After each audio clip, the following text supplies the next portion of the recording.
Hello and welcome back to the second speedrun of today with me, Vince. So today we're going to be continuing our exploration of these different radians and how to use them, and some more about circles.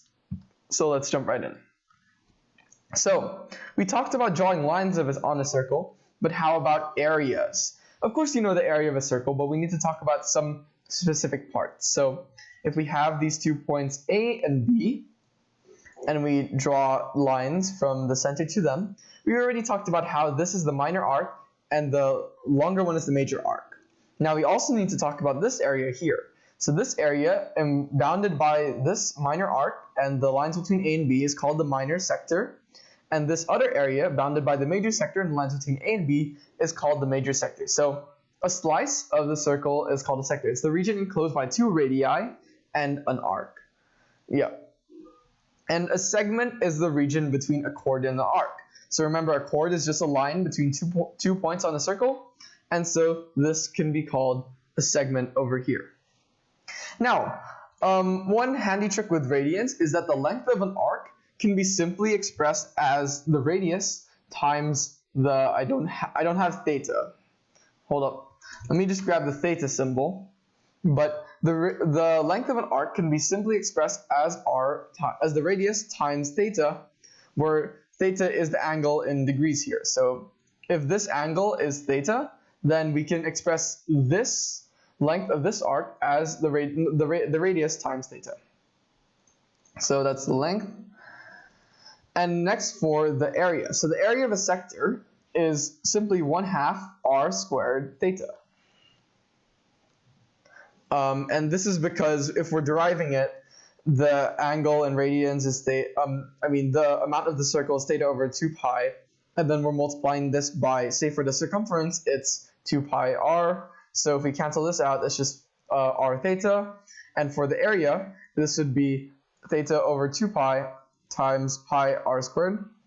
So if we cancel out the pi, we get 1/2 r squared theta as the area of a sector. So yeah, those are the 2 things we need to know, and now let's jump into some questions. So, I'm going to do maybe the, again, we just start from the start and alternate. So for each circle, find the arc length and the area of the sector. So first, we have a circle here, and we have pi over 2 degrees, which is of course pi over 2 radians, which is 90 degrees, and this is 14 centimeters. So we need to find the arc length, and if it doesn't specify which major or minor arc, we always assume we're referring to the minor arc and the minor sector enclosed. So we have the arc length will be r times theta, which is equal to 14 times pi over 2, which is equal to 7 pi.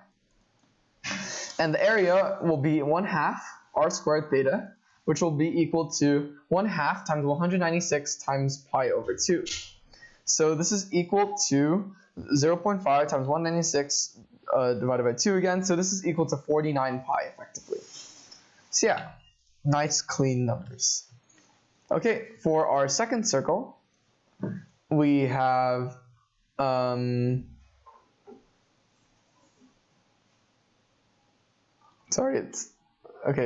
was glitching out. Anyways, for our second circle, we have this length here of 3 meters, and this angle here is 5 over 6 pi, which is 150 degrees. So as for the arc length, we have r times theta, so r times theta, which is equal to 3 times 5 over 6, so this is equal to 5 over 2 pi meters. And for the area, we have 1/2 r squared theta, which is equal to 1/2 times 9 squared times 5 over 6. So this is equal to 15 over 4 pi, I believe. Let me just check that. 9 over 2 times 5 over 6. Yeah, it's 3 over 75 times 4, it's 15. So this is 15 over 4 pi meters squared. And of course we can multiply by pi to get the exact value, but to get decimal, but I'll leave it in the exact values.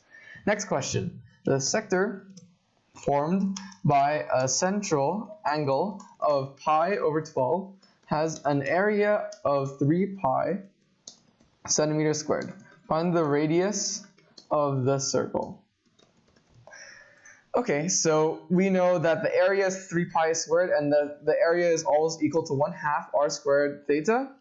And since they have the angle of pi over 12, we know that 3 pi will be equal to 1/2 r squared times pi over 12. So we can cancel pi from both sides, and so we know that 36 is equal to 1/2 r squared. So we have, I think, 72 is equal to r squared. So the radius must be equal to the square root of 72, which is 6 square root 2, I think. So let's just check that. 6 times square root 2. Yeah, so around 8.48 should be the correct answer. Next, we have the pendulum. Find the shaded area when theta is 1.5 radians. And not 1.5 pi, just 1.5 radians. So if we have a circle here, center, and we have theta, and the radius is 10, and we need to find the shaded area over here, which is, in between. So how are we going to find this? We need to simply get the area of this minor sector and subtract the area of the triangle. The area of the triangle, of course, we can get using Pythag. Or actually, we can just use a different formula. But anyways, first let's get the area of the sector, and that one's the easy one. This is equal to 1/2 r squared theta, which is equal to 1/2 times 10 squared times 1.5, which is equal to 50 times 1.5, which is equal to 75. No units. So next we need to get the area of this triangle, and there's a little trick we can use where we know the area is actually equal to 1/2 AB sin C. Since, this is, if you don't know this trick, the area of a triangle, any triangle, if you have this side A, this side B, and this angle C, this area will be equal to 1/2 AB sine C.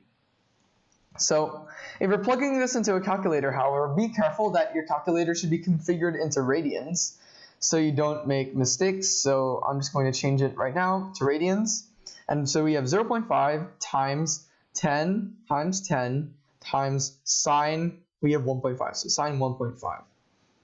And so we actually get 49.9 on my calculator. So the shaded area, or the segment, is equal to 75 minus 49.9, so it's around 25.1 units squared, where we don't have exact units. Okay.